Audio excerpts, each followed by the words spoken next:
Hello and welcome to legal knowledge with advocate Noor Yakub Shaikh. तो आज हम लोग डिस्कस करेंगे कोई 4 से 5 स्टोरी, और उन स्टोरी के थ्रू मैं आपको बताऊंगी कि लोगों के इश्यूज और प्रॉब्लम ना बहुत छोटे छोटे हैं, लेकिन वो लोग उनको बहुत बड़ा बनाना चाहते हैं। तो चलिए शुरू करते हैं आज की वीडियो। तो देखिए, सबसे पहले ना मैं आपको बता दूं कि एवरी वेडनेसडे, जैसे आपने मेरे कम्युनिटी पोस्ट पे, सोशल मीडिया पे, इंस्टाग्राम, फेसबुक के थ्रू, या आप अगर मेरे व्हाट्सएप पे मेरे ग्रुप में हैं तो आप देखते होंगे कि मैं एवरी वेडनेसडे को रन करती हूँ फ्री काउंसलिंग, जिसमें जो वीकर सेक्शन है।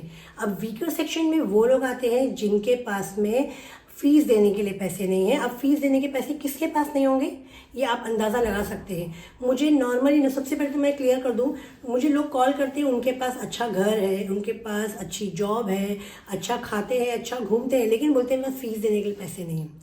तो उन लोगों को मैं एंटरटेन नहीं करती हूँ। जो जेन्युइनली आते हैं और उन्हें मेरे ऑफिस में आकर मुझसे मिलना है, फ़ोन पर नहीं, ठीक है। तो मैं आपको बताती हूँ कि रिसेंटली अभी मैंने देखा कि नवंबर से लेके लास्ट जनवरी तक मेरे पास ना 5 से 6 ऐसे यूनिक केसेस आए जो रेफरेंस के थ्रू ही आते हैं। ऑब्वियसली कोई ना कोई एनजीओ ने रेफ़र करती है।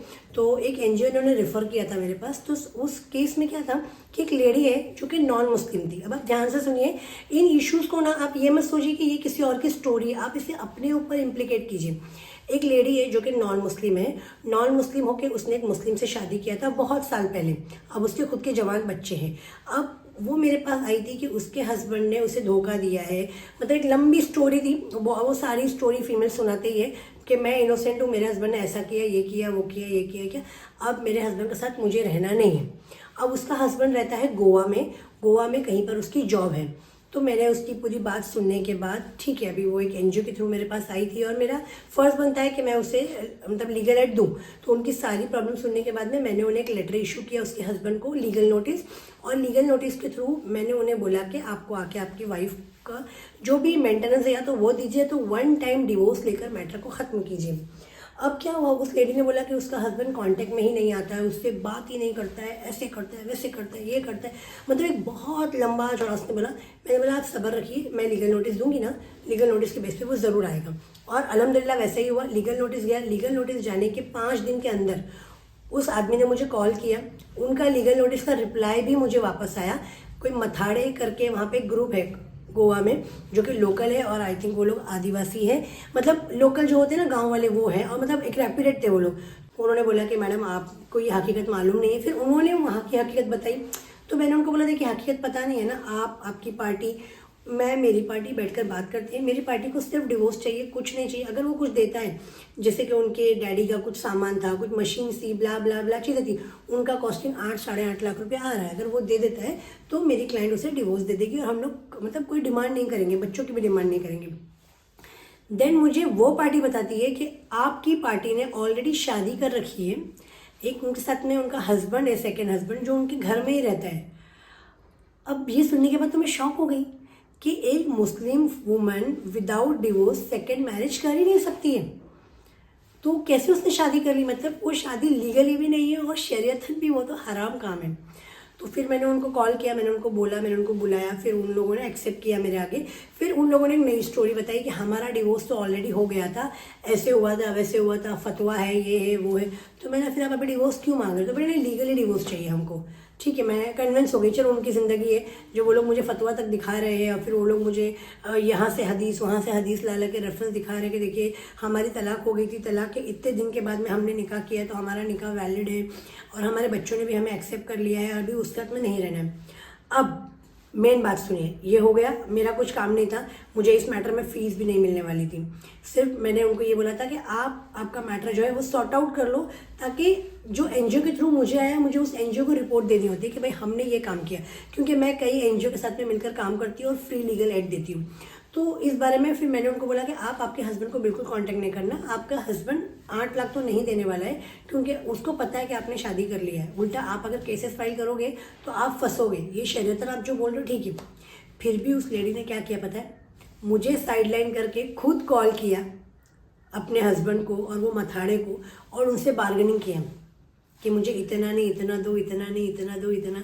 और बाद में मुझे कॉल करके बोल रही है कि कल आपको चलना है मेरे साथ में गोवा, मैं आपको लेके चलूँगी, वहाँ पे मेरी बात हो गई है और 8.5 लाख रुपये नहीं दे रहा, लेकिन वो 4.5 लाख रुपये दे रहा है, तो आप चलिए पेपर बना के वहीं पे करेंगे।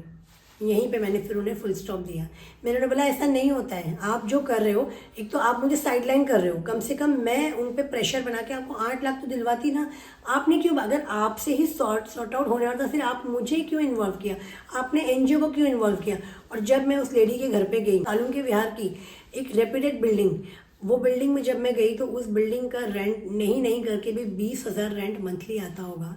और वो लेडी मेरे पास फ्री कंसल्टेशन विदाउट एडवोकेट की फीस देने के लिए एक एनजीओ के थ्रू आती है। तो देखा आपने कैसा लोग मतलब बेवकूफ़ बनाते हैं, और वो एक्चुअली खुद बेवकूफ़ होते हैं। तो मुझे तो कुछ भी नहीं हुआ, अच्छा मुझे फीस तो मिलनी नहीं थी, कुछ नहीं था।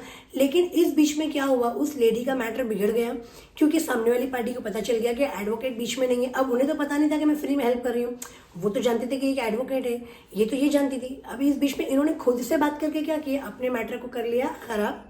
और अब उन्हें 2 लाख 2.5 लाख भी मिले नहीं मिले मुझे नहीं पता, मैं दोबारा उनसे कांटेक्ट में नहीं आई। तो ये स्टोरी आपने समझा, इस स्टोरी से क्या आपने सीख लिया वो आप ज़रूर लीजिएगा। जो भी आपने सीखा है कमेंट में ज़रूर कीजिएगा। दूसरी स्टोरी पे आते हैं। एक फ्रॉड का मैटर था मेरे पास। उस फ्रॉड के मैटर के अंदर मैंने सामने वाली पार्टी को मना किया था कि जब मैं लीगल नोटिस भेज दूंगी ना तो आप क्लाइंट से बात नहीं करेंगे, आप सामने वाले से बात नहीं करेंगे।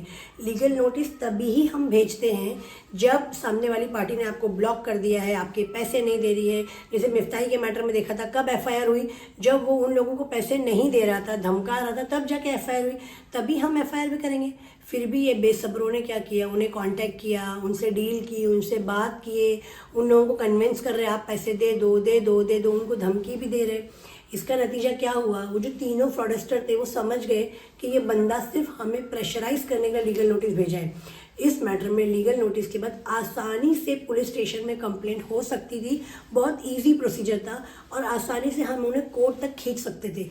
लेकिन कोर्ट कचहरी नहीं जाना है, एडवोकेट को फीस नहीं देना है, जल्दी जल्दी लीगल मैटर से बाहर निकल जाना है, लीगल में नहीं पढ़ना है, तो बिना लीगल में पढ़े आप कैसे लीगली चीज़ों को सॉर्ट आउट कर सकते हैं। और अब उनका मैटर मैंने छोड़ दिया और उनका मैटर भी हो गया ख़राब।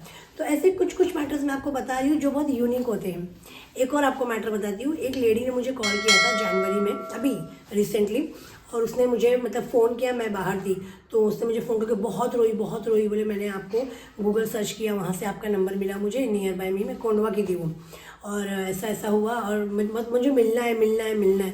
तो मैंने उसे अपॉइंटमेंट दे दिया कि ठीक है आप आ जाओ। मैं उस दिन ऑफिस में थी, तो वो इवनिंग में आई, वो इतना रोई मेरे आगे बैठ के, मुझे उसको टिश्यूज़ देना पड़ा, पानी पिलाना पड़ा, इवन तो चाय भी पिलाना पड़ा उसको कि अब इतना रो रही है। उसने मेरी फ़ीस पे की उस दिन की, तो मुझे मिलने आई थी, उसने मुझे कंसल्टेशन पे किया और उसने मुझे बोला कि आज तक मैं जितने भी एडवोकेट के पास गई ना, वो सारे एडवोकेट ने ना मेरा काम ही नहीं किया।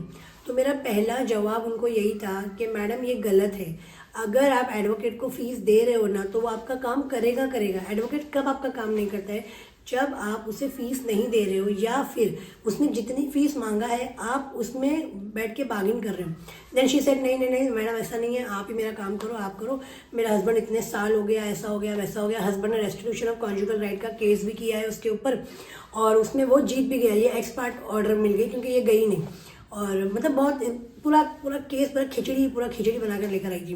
फिर मैंने उसके ऊपर स्ट्रेटेजी बनाया, 1 वीक के अंदर हमने पूरा स्ट्रेटेजी प्लान किया और फिर मैंने उसको लीगल नोटिस इशू किया उसके हस्बैंड को लीगल नोटिस इशू करते ही उसके हस्बैंड का जवाब तो नहीं आया, लेकिन उसके हस्बैंड का जवाब आने के पहले ये लेडी मेरे पास आके बैठ गई कि लीगल नोटिस दिया है ना, तो अभी उसका जवाब नहीं आया। फिर मैंने उसे भरोसा भेजा, भरोसा में एप्लीकेशन करवाया। भरोसा का एप्लीकेशन करने के 24 आवर्स के अंदर भरोसा में अल्हम्दुलिल्लाह अंदर कॉन्टैक्ट्स भी है, तो मैंने उन कॉन्टैक्ट्स के थ्रू उन्हें कॉन्टैक्ट किया था कि ये लेडी का मैटर बहुत सेंसिटिव है, इसे प्लीज़ लीजिए। तो सर ने सबसे पहले उसे काउंसलिंग के लिए बुलाया, ये काउंसलिंग के लिए गई, काउंसलिंग जाके क्लोज़ किया, क्लोज़ करके एप्लीकेशन आया कोंडवा पुलिस स्टेशन में एफआईआर के लिए। देखिए 3 दिन के अंदर जो 4.5 साल से मैटर फंसा हुआ था वो अल्हम्दुलिल्लाह हमने सॉल्व किया। लीगल नोटिस भेजा, भरोसा से 24 घंटे के अंदर काउंसलिंग करवाई, जबकि भरोसा में 15 से 20 दिन लग जाते हैं आपके अपॉइंटमेंट आने के लिए। फिर हमने कोंडवा पुलिस स्टेशन में वो एप्लीकेशन भेजा। कोंडवा पुलिस स्टेशन ने एफआईआर लेने में डिले किया, क्यों? क्योंकि देखिए 498A की एफआईआर मैक्सिमम लोग झूठी करते हैं, तो कोंडवा पुलिस क्या करती है, डिले करती है। तो उन लोगों ने डिले किया कि कल लेंगे, परसों लेंगे। अभी इस लेडी में पेशेंस ही नहीं था।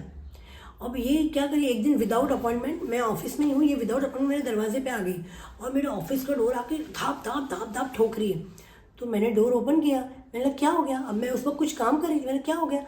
तो नहीं बोले आपने अब तक मुझको रिस्पॉन्ड नहीं किया, कोंडवा पुलिस एफआईआर नहीं ले रही है, मेरे हस्बैंड का लीगल नोटिस का रिप्लाई नहीं आया, आप बताओ आपने कितना पैसा खाया इस मैटर में। ले मैंने बोला आपका मैटर 4.5 साल से कोई एडवोकेट नहीं ले रहा था, आपने खुद बोला। MM सैयद एडवोकेट का नाम लिया उन्होंने, उनका मुझे पेपर्स दिखाया, बोले जब भी जाती हूँ मुझे टाल के भेज देते। तो मैंने उसको बोला इसीलिए तुझे टाल के भेजते, तेरा जो नेचर है इतना एग्रेसिव नेचर है, एडवोकेट से बात करने की तमीज़ नहीं है, तुम लोगों को कम से कम पैसे में हेल्प करके सपोर्ट कर रहे हैं और तुम लोग ऐसे कर रहे हो। तो मैंने अब मेरे हाथ में नहीं है, अब मेरे ऑफिस दोबारा नहीं आना। और फिर जो भी मेरी फ़ीस थी वो फ़ीस के लिए मैंने उसको बोल दिया 24 आवर्स में मुझे अगर फ़ीस पे नहीं की तो मैं आराम से रिकवरी कर लूँगी, मुझे पता है कैसे रिकवरी करना है, क्या करना है। उसने मुझे डर के मारे मेरे पूरी फ़ीस के पैसे तो रिटर्न कर दिए मुझे, मतलब उसने जितने पैसे थे उसने मुझे स्कैन करके, बारकोड स्कैन करके मुझे पे कर दिए। प्रॉब्लम यहाँ पे क्या है आप समझे, लोगों के अंदर पेशेंस नहीं है, एडवोकेट को कठपुतली की तरह चलाना चाहते हैं। जो लोग फ्री गाइडेंस के लिए आते हैं उनमें से मतलब 90% लोग जेन्युइन होते हैं, जो भी फ्री गाइडेंस के लिए NGO उनको भेजती है। बट कुछ लोग ऐसे निकल जाते हैं, ऐसे निकलने के पीछे रीज़न क्या है, उनका पेशेंस नहीं है, अपने केस को बिगाड़ के लेते हैं। मैंने आपको 3 एग्जांपल दी, अभी ये जो लड़की की एग्जांपल दी मैंने, इसकी बाद में FIR हो गई, लेकिन मैंने तो मैटर छोड़ दिया। अब अगर इस मैटर में मैं इन्वॉल्व होती तो उनकी FIR के बाद में मैं उस बंदे को कोंडवा पुलिस स्टेशन तक बुलवाती, उसके पास जो भी जेवर है, जो भी चीज़ें हैं वो उनसे रिटर्न दिलवाती, प्लस उनको वहाँ तक लेकर जाती जहाँ तक कि वो हस्बैंड खुद छुप कर बोले कि मुझे केस ख़त्म करना है, क्योंकि उसकी जॉब की बात थी। 490 डे जब किसी पर हो जाए तो जॉब चेंज करना मुश्किल हो जाता है, उसे जॉब नहीं मिल सकती है। अगर वो किसी मल्टीनेशनल कंपनी में काम करता है तो कोई कंपनी उसे जॉब नहीं देती है।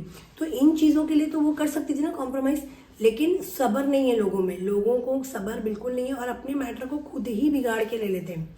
आई होप आप ये 3 स्टोरी से आप कुछ समझोगे, ऐसी बहुत सारी स्टोरी है मेरे पास, मैं आपको कितनी स्टोरीज बताऊँगी। एक रिसेंटली शॉर्ट स्टोरी और बताती हूँ।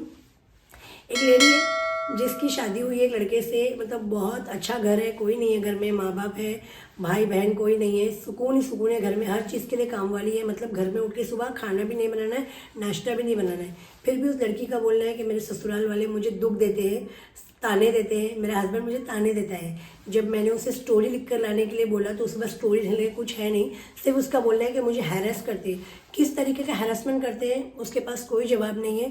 3 दिन पहले ही वो आई थी, उसे मैंने कई बार पूछा कि घर में क्या करना पड़ता है, हैरेसमेंट कब होता है, ससुराल वाले हैरेसमेंट कब करते हैं। यहाँ तो सुबह उठते ही बेड टी उसको मिल जाती है, घर में काम वाली है, कपड़ा धोने से लेके हर एक काम वाली करती है। तो तुझे तो कुछ भी नहीं करना है, इवन तो तू अपना जॉब पे जाती है, शाम को आती है, हस्बैंड है, तू है, इंजॉय की लाइफ है, फिर हैरेसमेंट क्या है। तो उसने मुझे हैरेसमेंट बताया नहीं, लेकिन मैं समझ गई उसे प्रॉपर्टी में हिस्सा चाहिए, उसे चाहिए कि मेरा हस्बैंड मेरे साथ अकेला जाके रहे, मेरी उंगलियों पे नाचे। जितने भी मेरे ससुर के पास प्रॉपर्टी है, मेरा हस्बैंड एक लौता है, तो सारी प्रॉपर्टी मेरे हस्बैंड के नाम कर दो और सास ससुर रोड पे आके बैठ जाओ। तो ऐसे लोगों का मैं साथ बिल्कुल नहीं देती हूँ, ऐसे लोगों को मैं हाथ जोड़ लेती हूँ और चले जाइए बोलती हूँ, अगर उन्होंने फीस पे किया है तो भी, और अगर वो फ्री कंसल्टेशन आए तो भी। ऐसी बहुत सारी स्टोरी है मेरे पास, फिर कभी आपको बहुत सारी स्टोरी सुनाएंगे। ये वीडियो बनाने का इंटेंशन ये था कि मैटर्स कुछ होते नहीं है, उन्हें बड़ा बना दिया जाता है, और जब मैटर एक्चुअली में सीरियस होते हैं तो एडवोकेट के थ्रू जाने के बाद में भी लोग उसे जल्दी सॉल्व करना चाहते हैं, क्यों करना चाहते हैं, और उसे बिगाड़ लेते हैं। तो अपने मैटर्स को बिगाड़िए मत। आप जो भी एडवोकेट को फॉलो करते हैं, जो भी आपका एडवोकेट है, जो भी आपके मैटर्स को देख रहा है, आप उस पर फुल्ली ट्रस्ट कीजिए। आप उन पर नज़र भी रखिए कि वो आपके मैटर को बिगाड़ तो नहीं दे, उन पर ट्रस्ट भी रखिए और उन्हीं के गाइडेंस पे चलिए। देखिए 10 बार डॉक्टर बदली करने से आपकी जान जा सकती है, इसी तरह 10 बार एडवोकेट बदलने से आपका मैटर ख़राब भी हो सकता है। मिलते हैं अगली वीडियो में।